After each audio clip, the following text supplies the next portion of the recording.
All right. You know, I am probably the only person in the world that is trying to do a podcast and not even letting folk know what I'm gonna do. I know it's on Thursdays, but I didn't even advertise this time to let you know I was coming on. So it's kind of like I think I kind of don't want folk to come on because I don't want to look like I'm crazy because it feels crazy documenting this process of how I am going in becoming and then sharing what I really feel and what I really think. This is something I don't normally do in real time, but hey, we're here. So let's go.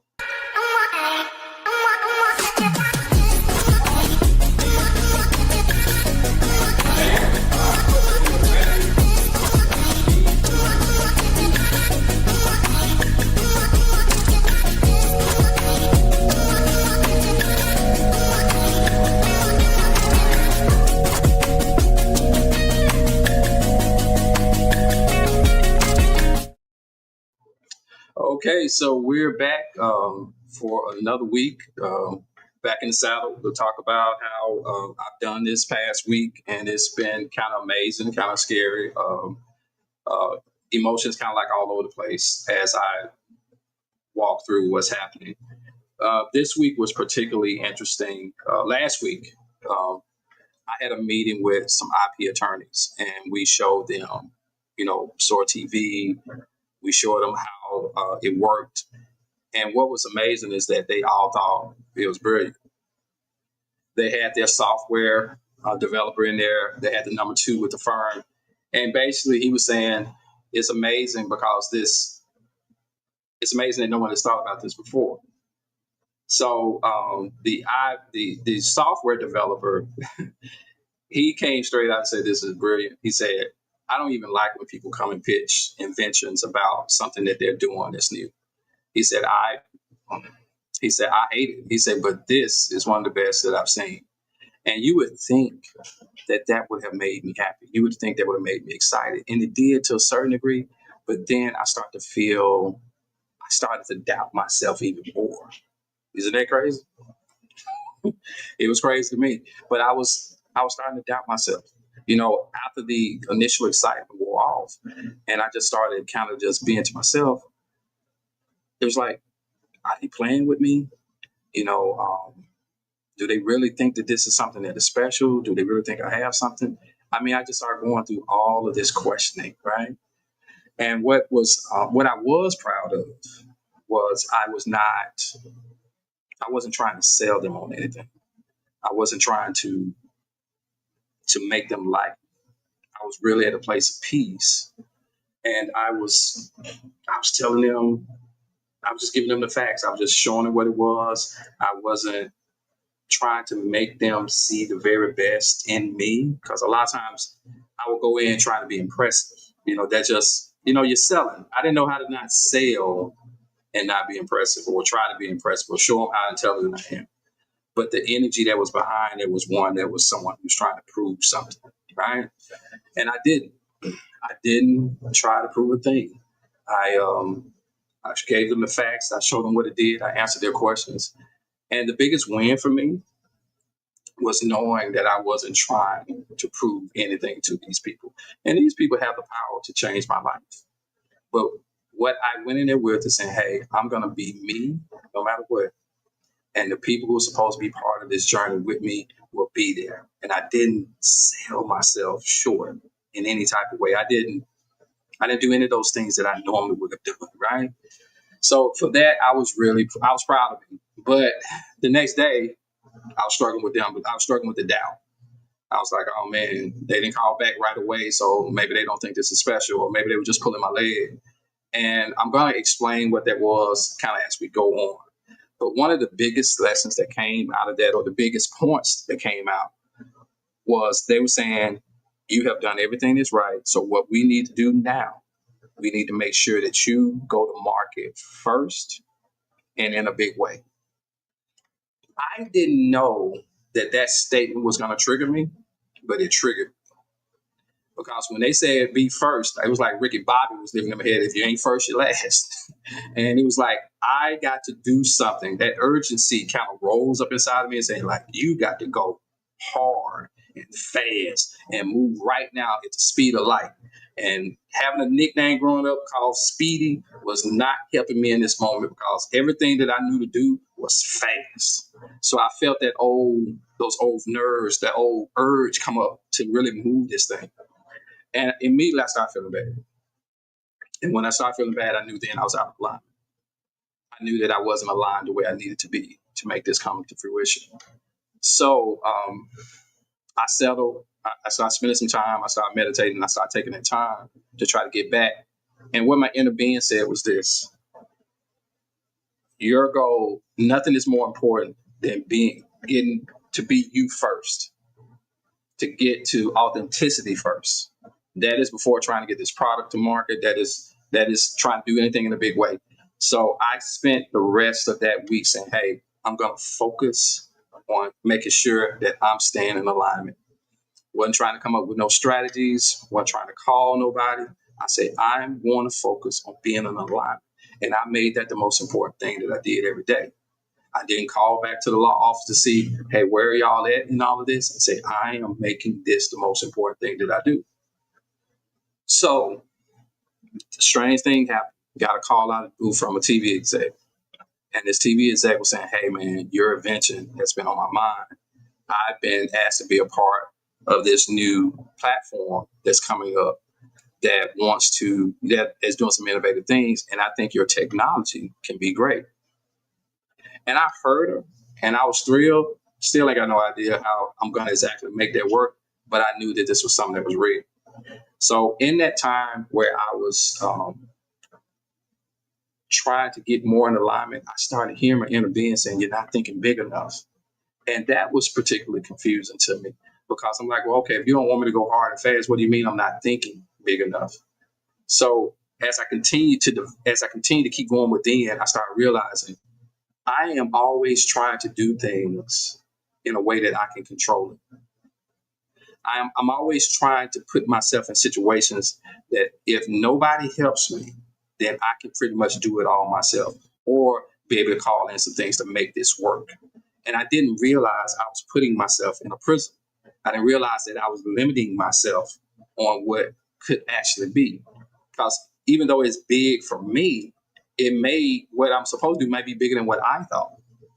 So I opened myself up and I said, okay, show me what is big. So there was a festival here for the last 2 days called the Delta Fest. And what happened, I stumbled across it at the last minute, but the things aligned with what we were trying to accomplish. So I saw one of the organizers was a guy who actually is the reason it kind of helped get the film festival started. He used to work for the city of Jackson, and they were trying to bring this thing like Essence in several years ago. And he asked me to come show one of my films. And when I showed him my film, he said, the next year they said, well, come on, we want you to show some more of your stuff. And I said, well, why don't we just create like a mini festival? And he said, great, go make it happen. So that was the Tech Jackson Film Festival. The next year we broke off on our own and they created Jackson Film Festival. But that guy left the city, went to DC, took another job, hadn't heard from him in years, but I saw that he was part of the planning committee to make this happen. So I went down there specifically to meet him and to say, hey, man, thank you. Let me tell you what the Jackson Film Festival is at this point. Let me show you what else I got going on because I felt like I needed to show him. I felt like I needed to show him what we were trying to do. So I talked to the friend who's a television exec.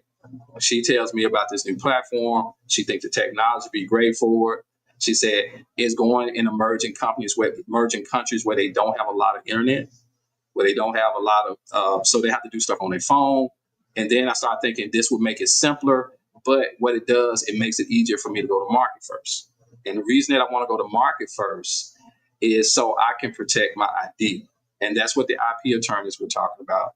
You got to get to market first because people need to start saying your name and FilmFlow 7, your name and how this technology works. So that's what she was offering. So now I'm talking to the guy, right? I showed him the technology and he was amazed. He was amazed, and he said, I'm in. You don't have to sell me anything else. Now, here's what was interesting. The guy is president of the University of the Bahamas. He's president of this university that's in the Bahamas. I didn't know the schools in the Bahamas, but he is the president. And he was saying, hey, we would love to partner with you with this. So now when my inner being was talking about bigger, it was talking about you don't have to keep this stateside. We can make this launch international from the jump. And with him being the president of the University of the Bahamas, we now have an endorsement to license the product with their school, even possibly create curriculum around the technology that we're creating. So that came from when I was in that meeting with those lawyers, not trying to impress them, not trying to prove anything to them, and me committing to saying, hey, my main objective is not to try to get the market faster, but to make sure I'm in alignment every day until I get this inspired action. And that inspired action came days later, and that's where we are. So I don't know if anybody's on. I think we got about 8 viewers. So I've been talking about this marketplace thing for a while. I'm gonna try to see if I can show this to you again. Show you the video so you can kind of see exactly what it is that I'm talking about that I do. I'm looking for the video because I don't want to do the website again because it seems like I'm losing folk when I do the website. But if not, we're going to try it. Let's see here if it's under this folder. Nope, not under that folder.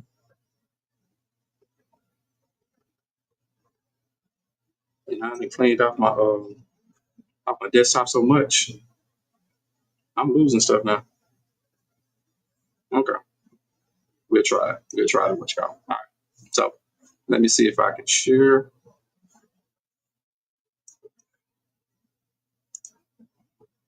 Let's see.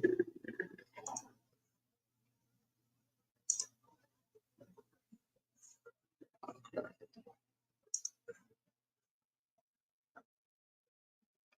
There we go. So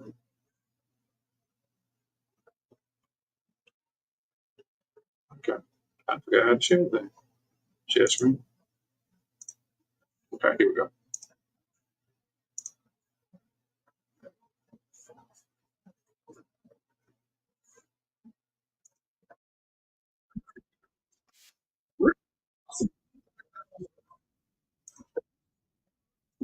Able to digest your favorite parts of movies.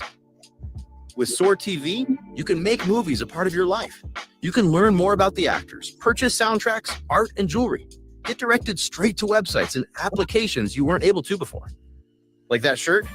Explore the code. With one click, you are able to choose the scene you want, revealing props and wardrobe. There's the shirt. Click and be instantly navigated to the consumer with ease. Like that sofa? Bam! Instantly.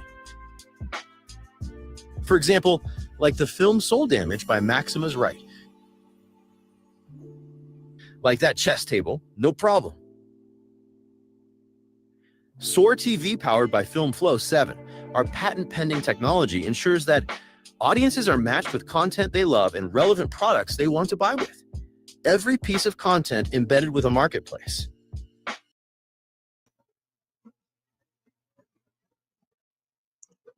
Okay. So that's basically the technology. The technology is set in a way that if you see something in a movie, then you'll be able to purchase it in real time. There's also an algorithm that does some really interesting stuff, and I'm going to show you some of that later on. But let me tell you about what happened yesterday. I did all this aligning, went down, saw the guy, and the rest of the day was like magic. I'm talking about the rest of the day was like magic. He was there only for that day. He saw it. He agreed to it. He said, hey, I want to be part of this. Look, I'm going to get you in contact with these different department heads at the University of the Bahamas. So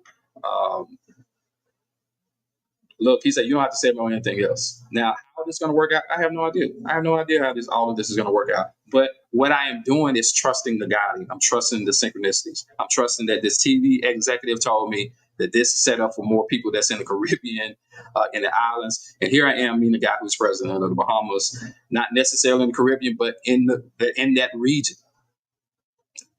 I'm like, okay, God, you do what you do. I'm going to get out of the way. I'm going to trust you because all of this is too big for me anyway. The rest of the day was pure magic. I was just bumping into people, bumping into folk. It just seemed like everybody was happy to see me. People I hadn't seen in years. Everything was happening. I mean, people that I thought didn't like me, they were coming to me that day and they were talking to me like we had been lifelong friends. They were like, look, we got to go out to lunch, man. Let me get your number. Let's do this. Everything was like magic the whole day, except one thing, which was kind of embarrassing. I got out of the car. And this woman came up and said, hey, Maximus, how you doing? And I'm like, where do I know your face from? And she said, she smiled, and she was taken back just a little bit. She smiled and she said, I'm Rena Evers. And when she said Rena Evers, it just clicked. This is Mega Evers' daughter. And I didn't remember who she was. And then if I didn't think it was going to get worse, she said, I really enjoyed the film festival this year. Now I'm wanting to be that Homer Simpson thing where you just kind of bag back up in the thing. She had been to the festival and I still didn't know. I said, I didn't even know you came to the festival. And Esther, she didn't help none. She just hopped right on in and said, yeah, she was at the festival this year. She said, she knew I was there at the festival. Wasn't a good look. And if it couldn't have gotten any worse, they went on and announced that they were unveiling a mural dedicated to her mother, Merle Evers. I just wanted to sink in a hole and just go and just disappear. But she was very gracious. We wound up talking and laughing. And she gave me her number because she wanted to talk about some things. So even though it was slightly embarrassing for a moment, she was gracious enough. The energy was just amazing. And we laughed and we talked. And I enjoyed myself. And for those of you that know me, I don't normally enjoy myself in public settings, especially when I don't think I know a lot of folk or I don't really know what to do. But it was just a different vibe, and it worked. So the interesting part is this. I'm still sharing. The interesting part was this. As much as I accomplished, I knew that was going to be taxing on my nervous system today. And I knew I needed to take it easy. And today was a struggle. Today was a struggle because I had gone up too high and my nervous system wasn't used to that. This is how the mind works. This is how your nervous system works. Your nervous system feels safe in what's familiar. Even if it's something good for you and it's unfamiliar, you won't feel safe. And I've been doing this long enough to realize that when I have those very high days one day, I need to take it easy the next day because my nervous system is going to be trying to balance it back out like a thermostat. And I have to not fight it. I used to fight it all the time. I used to try to fight and push through, but that was hurting me more than anything. For me to fight and to push on through what my nervous system was feeling it was me ignoring what my body was saying. So now what I have to do intentionally is to make sure that even though my mind has understood something, I have to allow my body time to catch up with what I already know in my head. That's called embodiment. And that's what's preventing us from staying in manifestation mode most of the time. We don't embody what we have learned. We don't embody. And embody meaning that your whole heart and body are now on the same page that you know in your head. If your nervous system is not in agreement, if your nervous system has not caught up to what you know and what you believe, you won't be able to walk in that truth. You won't be able to manifest in it consistently. And that's why you have this up and down thing. So I don't know how long I'm going to be on tonight, but I do want you, if you have a question, to go ahead and put a question in the comment, and I'm going to talk about it. If no questions, then I'm just going to keep going through. But your questions kind of help me feel like where I'm at. Is this making sense to you or not? Because I do want it to make sense. I do want it to be, I do want it to be helpful. But what I am going to do is really take my time and talk about how I felt and what was going on. That situation with the president of the University of Bahamas, this television exec, talking about the very thing that I need. It came out of the blue. It was not my plan. It was not something that I set up. It was not what I thought. I had a very different way of thinking how I was going to take this to market in a big way. But when I realized that I was forcing this, I focused back on being in alignment. I focused back to saying, am I feeling good? I focus back to, am I breathing? I focus back to, okay, am I in flow or am I forcing anything? And when I got back to making sure that was my main priority each and every day is staying in flow, staying in alignment, the calls start coming. The synchronicities start happening. I'm going to tell you something that is very important about synchronicities. I trust synchronicities over people. Because the synchronicities, I've learned that you can trust the synchronicities even if you can't trust the people, because that's God's way of making the whole universe move in such a way that you know it's safe, that you know that you're not in this by yourself. This is not something that you're forcing to happen. What are the odds of this TV exec calling me about the very thing that the lawyers had just told me needs to happen? Then she said it happened in these emerging countries. Then I meet a guy that I hadn't seen in the last 7 years who was in Jackson for one day, and he happens to be the president of a country, the president of a school in another country. And he already has rapport with me and said, hey, I believe in what you're doing. Let's make this happen. That's synchronicity. Now, I could really mess this up. Even though this synchronicity has happened, even though the players have come to the table and said, hey, we believe in what you're doing, I could mess this up simply by getting out of alignment and trying to make something happen in my own strength, trying to make something happen in my own time. I really could. So the goal now is not how do I get them to understand or move or do all these things. No, I go right back to what got me here in the first place. Am I in alignment every day? Going back to my breathing, going back to make sure that my nervous system is regulated. Going back to, am I feeling good? Am I doing the things that feel good?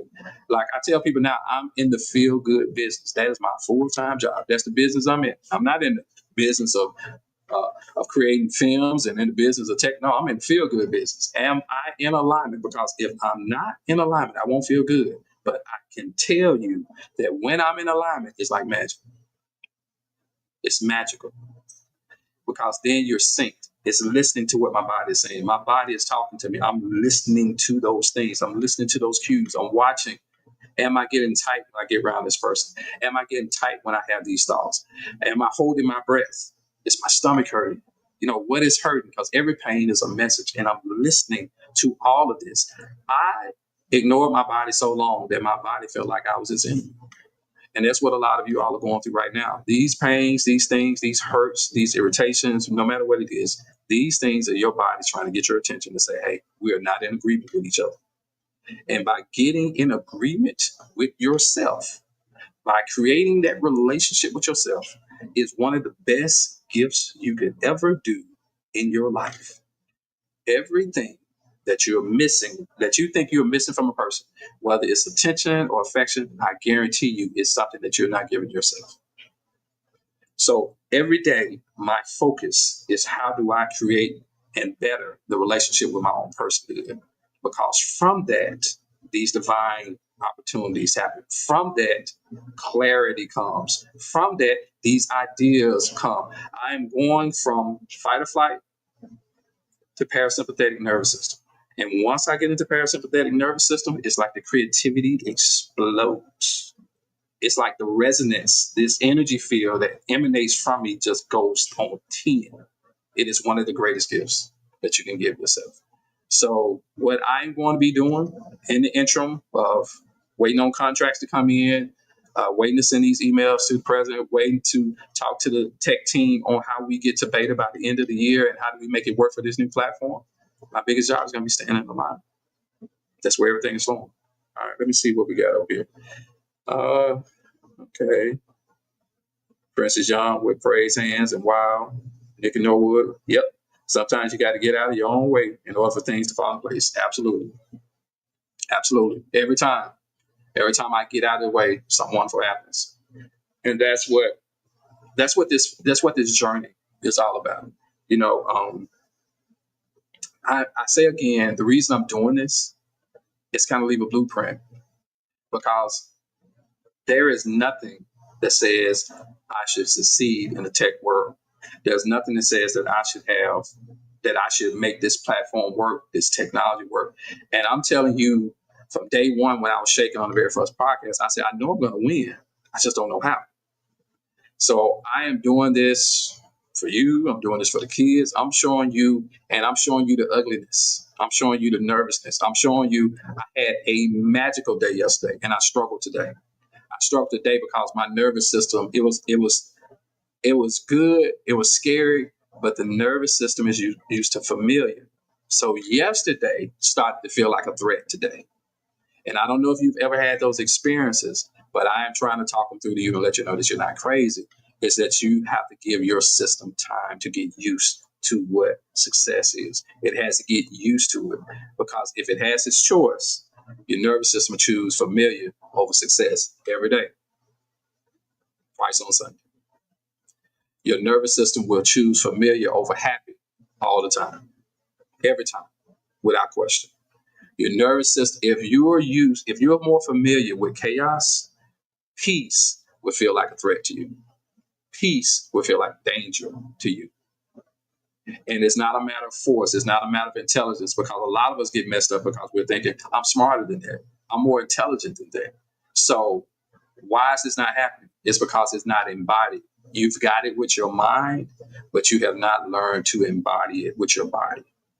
It takes the head and body being on the same page, heart and mind being on the same page. That's where the resonance comes. That's where the vibe comes. That's where the energy comes. Because when it is really embodied, when you really believe something in your core, not just in your head, that's when the world and the universe opens up for you. That's like you're the key. God has made you the key. You are the algorithm. You are the key. You are the pistol starter. You are everything that sets what you need in motion to happen. It all starts and ends with you. It's not in somebody else's hands. It is in you. It is you getting on the same page with you. And if you get on the same page as you, everything is going to happen. For those who kind of came late, I just kind of did, just kind of talked about what has happened in the last couple of weeks. Sat with some IP attorneys. They love the idea. They think it's brilliant. And they told me that my job is to get to market first in a big way. This is the way to protect myself beyond the patents, because I wasn't going to them because I needed help with a deal. I was going to them because I need protection from the big boys like Amazon, Paramount, Google, because the idea is that innovate. So they were saying you've done all the right things, but right now you need a presence. People need to see your name and this product together. They need to know that you did it. So they said get to market first in a big way. I heard that, it triggered me. So now I'm trying to force stuff to happen. Once I started feeling bad, I realized I was out of alignment, and I spent the rest of the week, all I did was focus on being in alignment. When I woke up that morning, I did my stretches, I did my exercises, I meditated, I breathed, I did all the things to help me stay in alignment. From staying in alignment for those 3 days, got a call from a TV exec. She said, hey, I think your product would be great, and we're trying to do some stuff in emerging countries. And here's what it is. Let's talk about it. Let's figure it out. Same day, I go to an event to see an old friend. The old friend, I showed him what it was. He was amazed. He said, I am president of the University of the Bahamas. That same area region that the TV exec was talking about. That was the synchronicity that was happening. And I'm here to tell you, it didn't happen because I'm smarter than you. It didn't happen because I'm just luckier than you. What happened, I committed to the process of alignment, and I waited for the inspired action, and the inspired action created the synchronicities. I said this earlier. I could mess this up now. And the only way I can mess this up is by trying to help it, as opposed to and deviate from what got me here. What got me here was making sure alignment was my primary focus every day, waiting for the inspired action. And once the inspired action happens, execute. Okay. So, God it's right at the 30-minute mark. I don't know if any of you all have questions. I'm going to give you all the time. I'm going to play something and let the lag kind of catch up so you all can, if you have a question, formulate it and ask it. Okay, so let me see what I'm going to play here. Okay, I'm going to play this.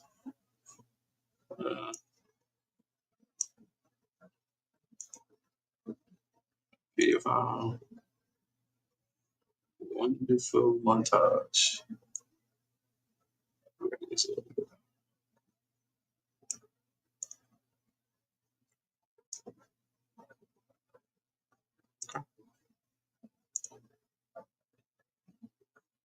All right. Why are we here? Yeah. I mean, how's this gonna help us learn anything else about Sirius? Do you know where this pastor man lives? No. When you don't know anything about a person, like where they live, you go to their job. Is So that right? shut up and let me do all the thinking for y'all. Hurt Lost yourself. your mind. Are you telling us shut up in church? Are you cussing in church? Ooh, I'm gonna move because he gonna strike you with something. He can get a 2-for-1 and strike both of y'all dead. You know, I had something else planned, but I feel God leading me in another direction. Sister Sheila, will you please give us a selection? You've been a father, you've been a mother, you've been a sister, you've been a brother.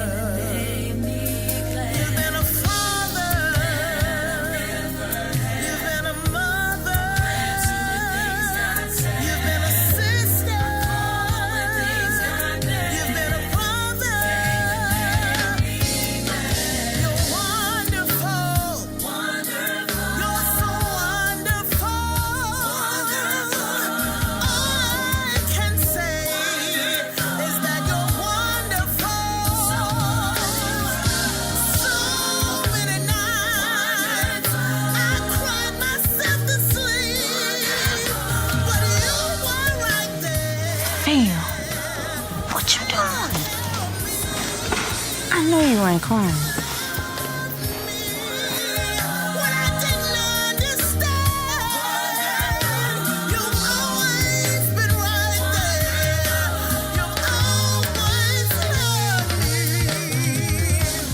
Gary.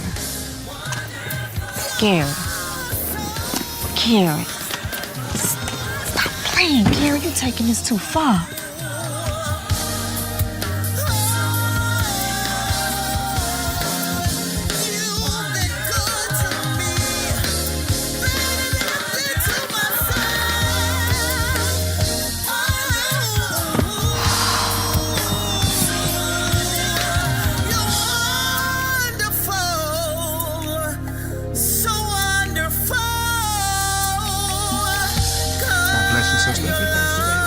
Thank you so much. I appreciate you coming. Mr. Jackson, it's always a pleasure. Yes, ma'am. We in line. Thank you. All right. So, by the way, we actually will be doing a screening of Soul Damage next month in Hattiesburg with the Delta Sigma Theta group down there with Charlene Jones. Charlene Jones is bringing me down to do a screening. And I will also have some special announcements that we'll be making about the movie and the platform. So if you're in the Hattiesburg area, I think it's October the 8th or 9th. I'll get back with you about that. But if you're in the area, you're more than welcome to come through or contact Charlene Jones for more information. But we will be doing a screening of the movie, and we'll be making a special announcement about what's going to happen as we move forward. So I'm thankful for the time tonight, but I do want to share this because this is what I was thinking. The feeling that I have now, October the 9th, thank you, Esther.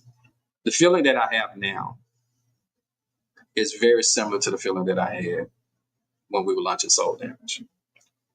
The guy who I met with, that's the president of the University of the Bahamas, helped initiate what happened with the Jackson Film Festival, that collaboration. So I'm seeing how similar people are circling back around.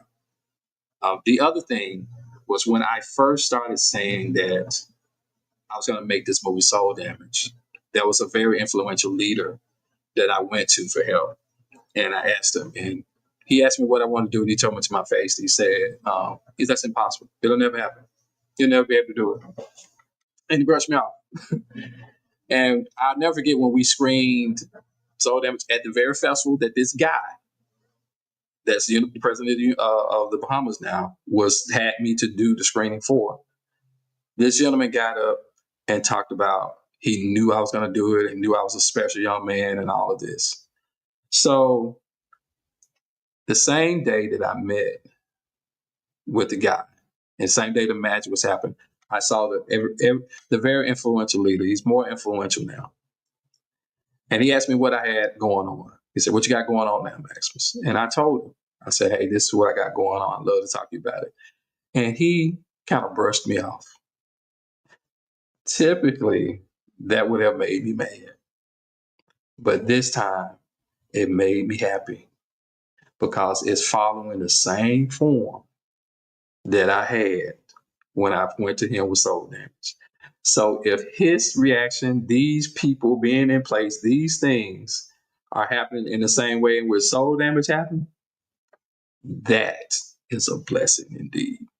Thank you all so much. Hope you enjoyed our time. Talk to you soon. Stay in alignment till we meet next time. God bless.